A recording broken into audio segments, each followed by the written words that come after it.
July 1st, 1944, Hollandia Airfield, New Guinea. The morning sun hit the metal planes like fire. The smell of fuel, oil, and sweat filled the air. Tired pilots stepped down from their P-38 Lightnings, their fuel tanks nearly dry. But one plane still had enough fuel to cross the ocean. Everyone stared. How could this be? A civilian, not even a soldier, had flown the same mission with the same plane, but used almost half the fuel. His engines were supposed to be ruined. Instead, they were running smoother, cooler, better. That day, American pilots realized something shocking.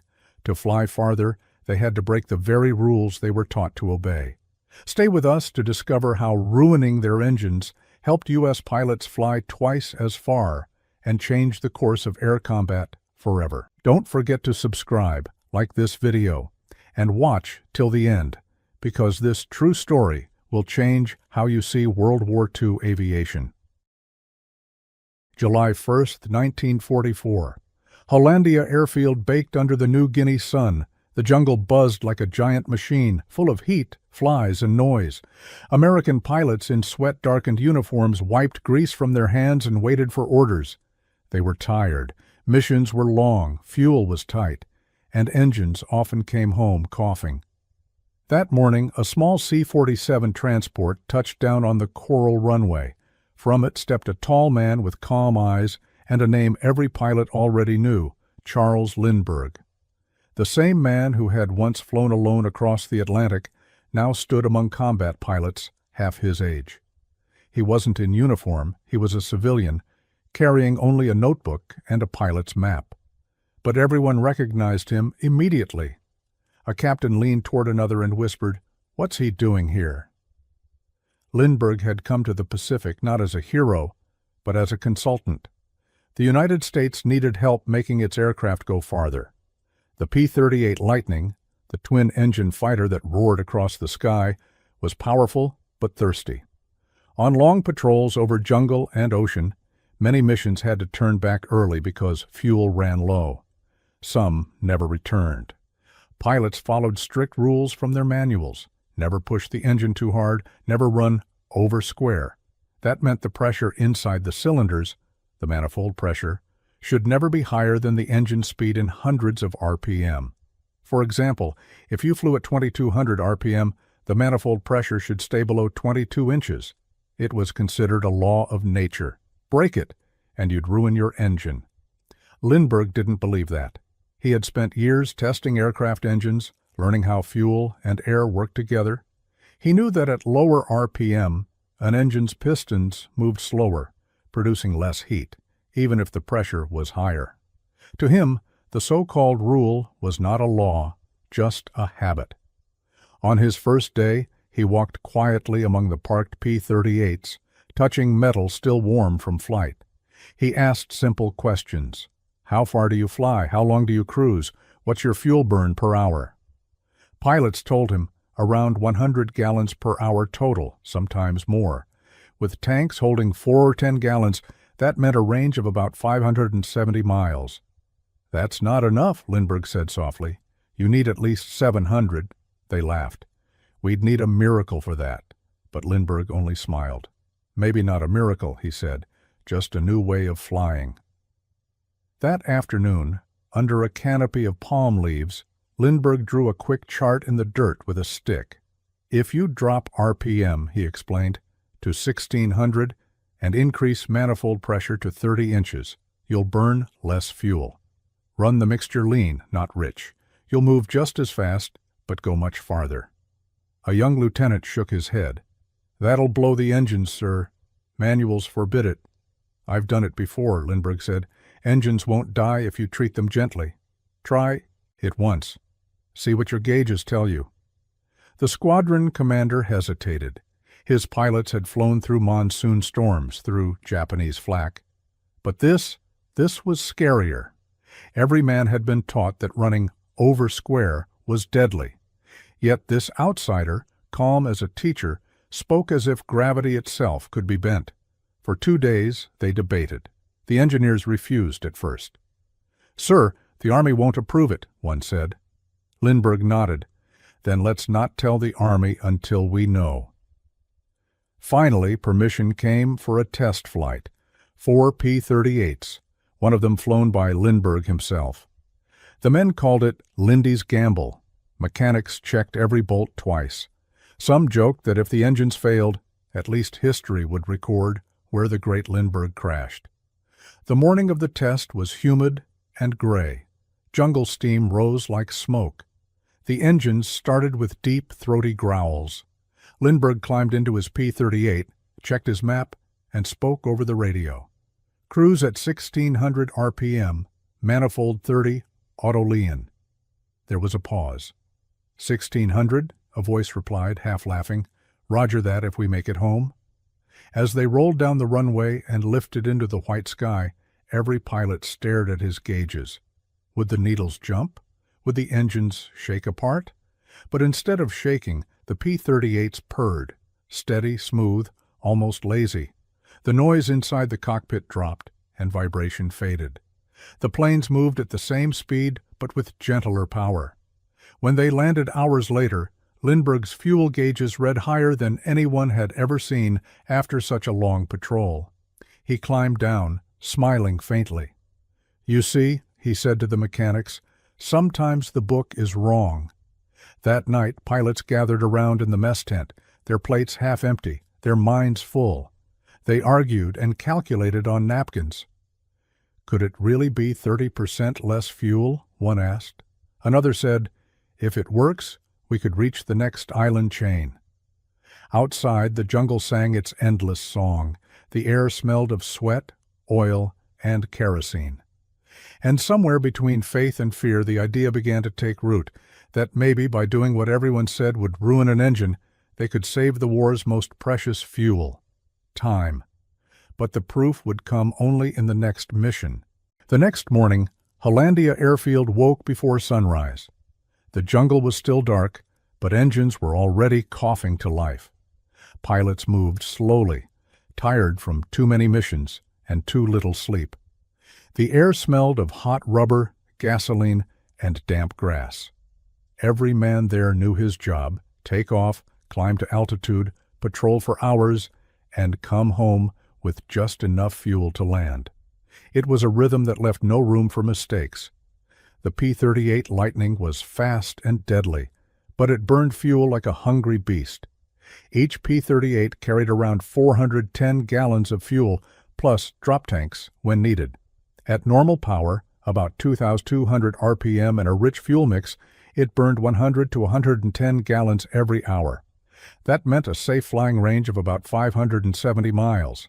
It was enough for short patrols, but not enough to reach the far-off islands where Japanese air bases waited. To make it worse, most pilots were trained in the same way back home. They had been told again and again, never fly over square. Keep RPM high and the engine rich. Better safe than sorry. Those words were like commandments. Pilots repeated them without question, because breaking them could mean a blown piston or a seized cylinder. And in the sky, that meant death. So when Lindbergh suggested flying slower but farther, it sounded impossible. He spent his second day with flight engineers, showing them simple numbers on paper. "Look here," he said, drawing with a pencil. "At 2,200 RPM, you're burning 52 gallons per engine. Drop to 1,600 RPM, same manifold pressure, 30 inches, and your fuel flow drops to around 35. You've saved nearly one-third." The engineers frowned. "But the manuals—" "Yes," Lindbergh said. "The manuals were written for safety, not for range. You've been flying to protect the engine. I'm trying to protect the mission." The truth was, the Pacific wasn't like Europe. Here, the distances were huge, sometimes 700 or 800 miles to the target. Pilots had to fly for 8 or 9 hours over nothing but blue water. The engine settings that worked for short, fast fights over France simply wasted fuel in the tropics. Many of the pilots were still unsure. Lieutenant Bill Thrasher later remembered, "When Lindy talked about dropping to 1,600 RPM, we all thought he was nuts. But he spoke with such quiet confidence, you wanted to believe him." That evening, Lindbergh met the squadron commander under a bamboo awning. The light bulbs buzzed with insects. Maps of the Pacific lay on a wooden table, edges curling in the heat. Lindbergh traced a line from Hollandia to a small dot on the sea, a Japanese supply base far beyond normal range. "You can reach this with my settings," he said, "and come back." The commander stared. "That's over 1,000 miles round trip." "Yes," Lindbergh said, "but if your men keep their power low, they'll still have 50 gallons to spare." It was a bold claim, yet in war, boldness sometimes mattered more than rules. The next morning, the pilots would test the theory on a long mission over the ocean. Lindbergh would fly one of the Lightnings himself. Every pilot knew the risk. They could lose engines, lose planes, or never return. But deep down, they also knew this. If Lindbergh was right, the P-38 could change from a short-range fighter into a long-range hunter. That could mean reaching targets no one had touched before, and maybe ending the war faster. As night fell over Hollandia, the jungle hummed. Mechanics worked by lantern light, checking engines one last time. The men packed emergency rafts, extra rations, and quiet prayers. Somewhere out on the flight line, Lindbergh looked at the row of P-38s, their silver bodies glowing under the moon. He touched the side of his plane and said softly, "Let's see how far you can really go." At dawn, the experiment would begin, July 3, 1944. Dawn came slowly over the jungle. The air was heavy and still, full of the smell of wet earth and engine oil. 4 silver P-38 Lightnings sat in a line, their propellers quiet for now, their wings already warm from the rising sun. Today was the day. Charles Lindbergh climbed into one of the cockpits. His hands moved calmly over the switches and gauges, as if he'd flown this aircraft all his life. The younger pilots around him were nervous, but curious. Everyone wanted to see if his strange method really worked, or if it would destroy the engines. At 800 hours, the ground crew gave the signal. Propellers began to spin. The roar filled the valley and shook the jungle trees. "Lightning Flight 1 ready for takeoff," Lindbergh's voice came through the radio, steady and clear. The 4 planes lifted into the bright sky. Below them, the green jungle rolled away, replaced by the endless blue of the Pacific Ocean. They climbed to 12,000 feet, leveled off, and set their power, 1,600 RPM, 30 inches of manifold pressure, auto-lean mixture. For a few seconds, no one spoke. The engines should have been shaking, coughing, or showing rising heat. That's what every manual warned. But instead, the P-38s ran smooth and quiet. The cockpit vibration dropped. The sound softened to a deep hum. "Feels strange," said one pilot over the radio, "like the engines are asleep." Lindbergh smiled. "They're resting," he replied. "They'll thank you for it later." The flight plan was simple. Fly out over the coast, make a long patrol north of the Japanese base at WWII, then return. It would take more than 5 hours, longer than most combat flights. As the formation cruised over open water, pilots checked their gauges again and again. Fuel pressure, cylinder temperature, oil temperature, all normal. The longer they flew, the more they began to relax. Some even started to believe. "Fuel's dropping slower than usual," said Lieutenant Morgan. "At this point, I'm usually down 40 gallons. Now only 25 gone." Lindbergh's calm voice came back. "Keep steady power. Don't rush the engine. Let the air do the work." An hour later, dark clouds gathered ahead. They flew through a wall of tropical rain, water streaking across the windshields. Lightning flashed far below them, white over the sea. Still, the engines purred on. Near noon, they reached their patrol zone. Spotters below reported enemy activity, so the 4 P-38s began a dive through the clouds. The roar grew louder as Lindbergh pushed the throttle forward. The fighters leveled out at treetop height and fired at a line of supply barges hidden along the coast. Explosions bloomed like orange flowers across the bay.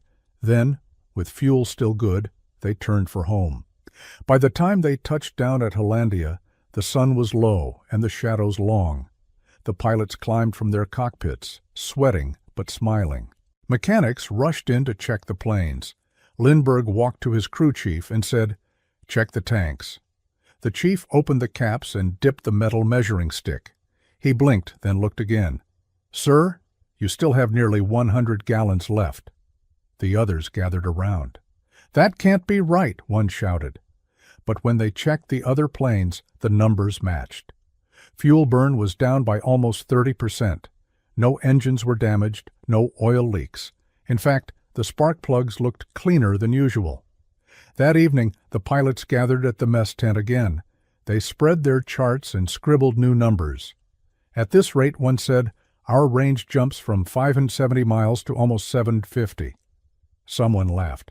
"All because we ruined the engines." Word spread fast. Crews from other squadrons came to ask questions. Lindbergh answered each one carefully, showing his logbook and fuel charts.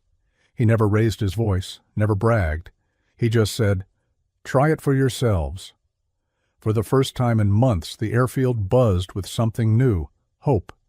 Maybe they could finally reach those distant islands. Maybe the Pacific wasn't as endless as it had seemed. But the story wasn't finished. The real test would come not from a few brave pilots, but from the hundreds who would soon follow their lead.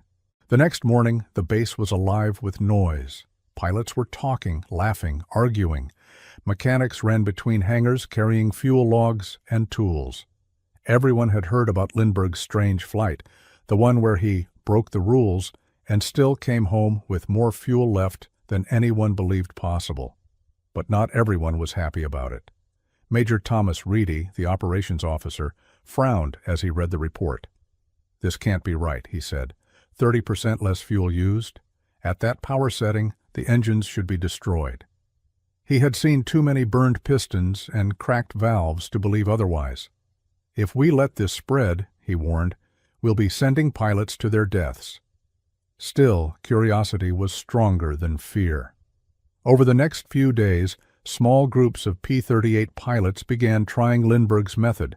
They followed his steps carefully. Lower RPMs, lean mixture, steady throttle, no hard climbs, no racing the engines, and one after another, they returned with the same results.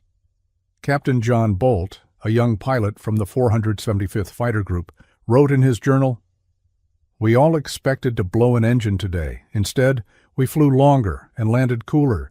It's like the airplane suddenly learned to breathe slower." Engineers were sent to inspect the aircraft. They checked every bolt, every spark plug, every cylinder. The verdict surprised them all. The engines were fine. "Compression normal," one mechanic reported, "oil clear, plugs clean."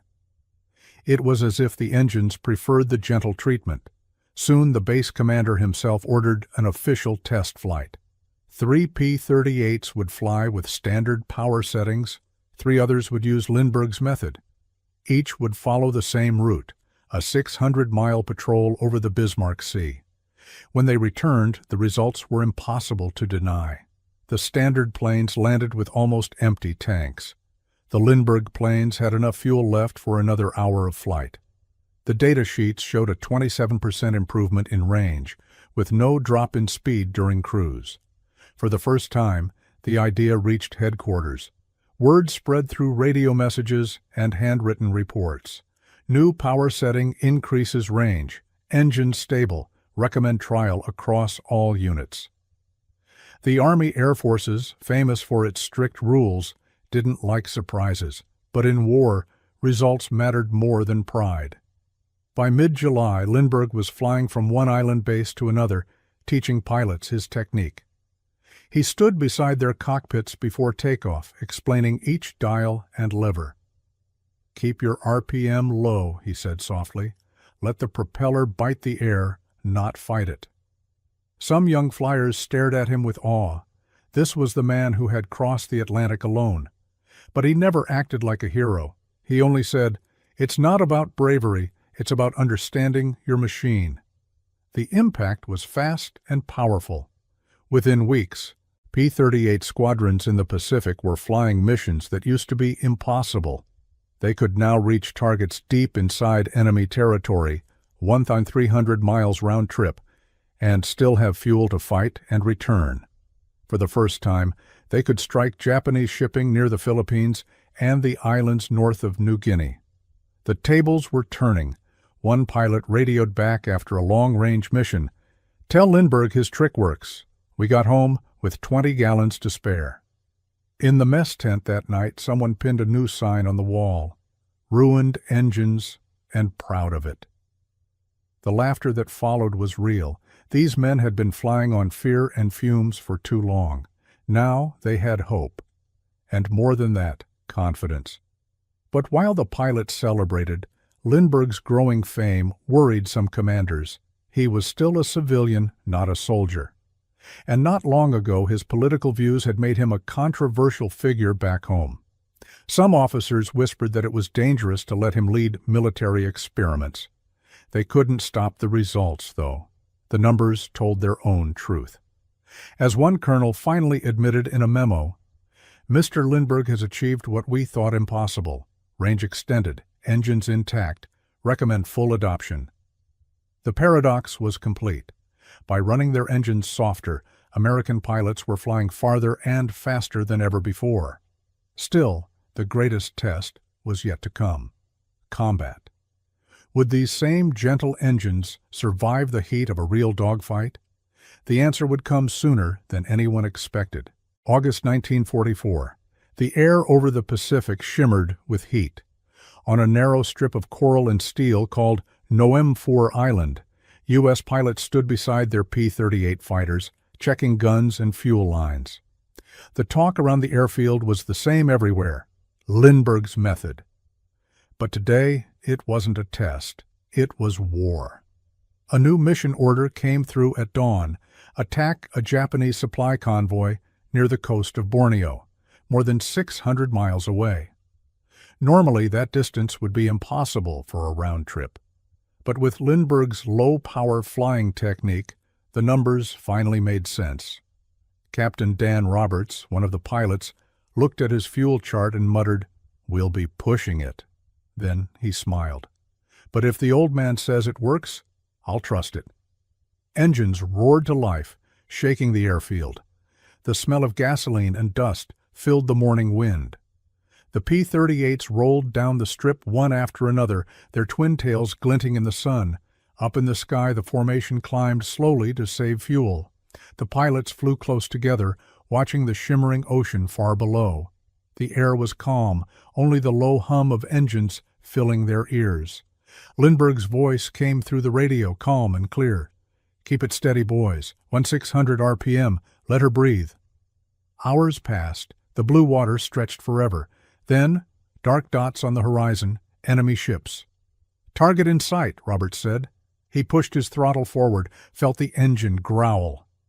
The P-38s dived out of the sun, sunlight flashing on their wings. Bombs and bullets tore through the convoy below. Black smoke rose from the ships as explosions echoed across the sea. The attack was over in minutes. The planes pulled up, climbing hard. Their engines screamed with power. Then, once clear, they eased back to cruise settings. Low RPM, lean mixture, steady flight. The gauges told the story. Fuel levels were still good, temperatures were safe. Every pilot made it home. Back at base, when they landed and checked the tanks, they couldn't believe it. Each plane had nearly 90 gallons left. Normally, they would have run out before even reaching the target. Roberts later wrote in his diary, "I used to think Lindbergh was crazy. Now I think he's a genius. We hit the enemy twice as far away and still had fuel to spare." For weeks, more missions followed. Each one proved the same thing: the ruined engines were actually stronger. The squadrons could now patrol longer, escort bombers deeper, and cover areas the Japanese never expected them to reach. Enemy pilots began to notice. Their reports spoke of American fighters showing up far from known bases, ghost planes, appearing where they shouldn't be. In one famous mission, Lindbergh himself joined a combat flight with Major Tommy McGuire, one of the top U.S. aces. The two men flew side by side over the Salebe Sea. When enemy fighters appeared, McGuire went in first. Lindbergh followed, moving with the skill of a veteran. He fired a short burst, and one Japanese Zero went down in smoke. It was the only confirmed kill of Lindbergh's military life. McGuire later said, "For a man who wasn't supposed to be here, he sure flew like one of us." When the squadron returned, everyone cheered. Lindbergh didn't brag. He simply said, "The method works, even in combat." By late August, the data was official. Across several P-38 units, range had increased by 300 to 400 miles per flight, fuel use was down by 25–30%, and not a single engine had failed from ruin. Pilots began painting small words on their cowlings. Lindy setting. It was a quiet form of respect and gratitude. The man who had once been an outsider had given them the power to go farther than ever before. Still, Lindbergh knew his time was limited. He was a civilian guest, not a soldier. Soon orders would come for him to leave the front lines. But before he went, he wanted to make sure the pilots understood not just how to fly, but why it worked. "Machines," he told them one night as the sun went down behind the palm trees, "are like people. Push them too hard and they break. Treat them with care and they'll carry you farther than you dreamed." The men nodded. They had learned that lesson in the sky, mile after mile, on wings that no longer feared ruin. But even as Lindbergh prepared to leave, his idea was already spreading beyond the Pacific. Engineers in America were listening, and soon what he started on a hot island airstrip would change how every U.S. pilot flew. By September 1944, Lindbergh's name was being whispered in places far from the Pacific jungle. In offices and hangars across America, engineers and officers were studying his reports with surprise and a little disbelief. At the Allison engine plant in Indiana, where thousands of engines for the P-38 were built, test engineers ran their own experiments. They copied Lindbergh's exact settings: low RPM, lean fuel mixture, high manifold pressure, and watched the dials carefully. The results were the same. Engines ran cooler. Fuel burned slower. No damage appeared. The test logs showed fuel savings of 25%, just like in the Pacific. One engineer wrote in his notes, "It is strange to think we have misunderstood our own engines for so long." The reports reached Washington, D.C. Commanders read them in silence. For years, manuals had warned pilots never to fly with such low RPMs, that it would ruin the bearings, overheat the pistons, and shorten engine life. But now, this quiet civilian flyer had shown that the opposite was true.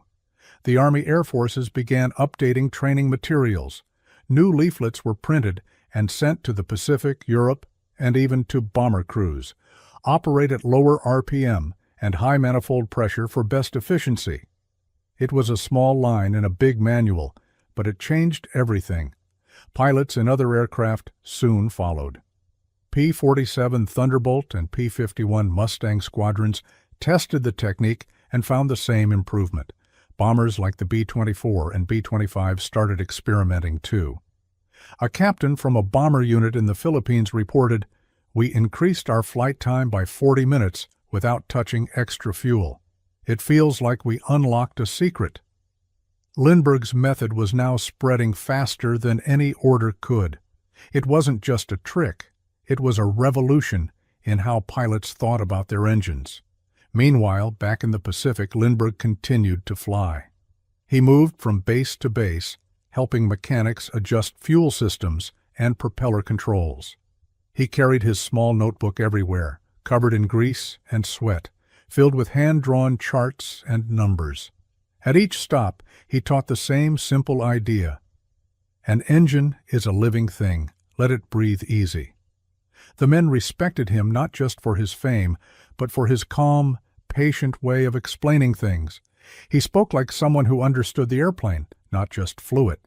Even those who had once doubted him now treated him as one of their own.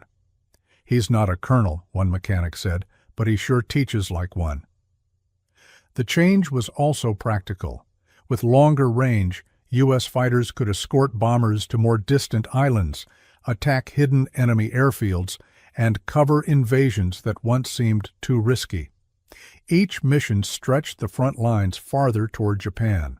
In some cases, pilots flew 1,400 miles round-trip, a record distance for a single-engine fighter just a year earlier. As the Pacific War shifted closer to Japan, this new ability became vital. It meant fewer refueling stops, fewer exposed bases, and more surprise attacks. The Japanese, who once believed American fighters could not reach certain islands, began to lose that advantage. Radar stations started reporting Allied aircraft in places that should have been safe. Lindbergh didn't take credit. In his diary, he wrote simply, "I came to teach them to fly farther, but in truth, they are teaching me what courage means." By now, even U.S. generals, once wary of his presence, were praising his work.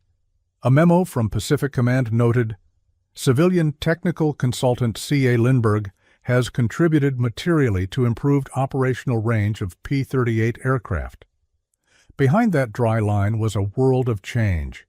For the first time in the war, American air power could move freely across the vast Pacific, not chained by fuel limits, not slowed by logistics.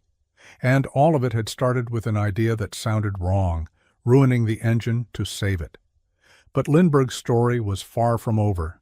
Soon he would be ordered back to America, and what happened next would show that even the most brilliant ideas can come with heavy shadows. October 1944. The rainy season had begun. Every afternoon, dark clouds rolled over the Pacific Islands and thunder echoed like distant bombs. On the muddy airfields, men worked under dripping tarps, cleaning guns and fixing planes. Lindbergh still flew almost every day. He didn't lead combat now. He mostly taught.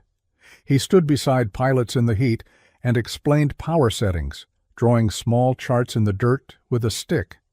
Everyone listened. His lessons had saved lives, but not everyone back home approved. In Washington, some officers were uneasy.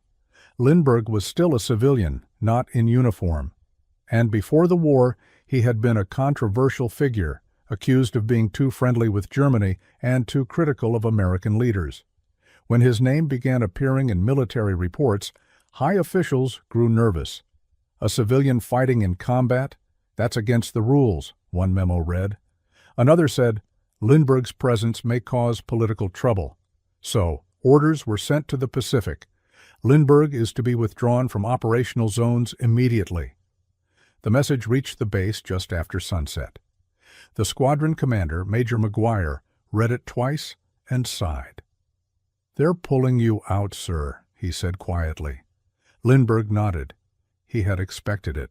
"I suppose I've stayed longer than I should." The next morning, the pilots gathered by the runway to say goodbye.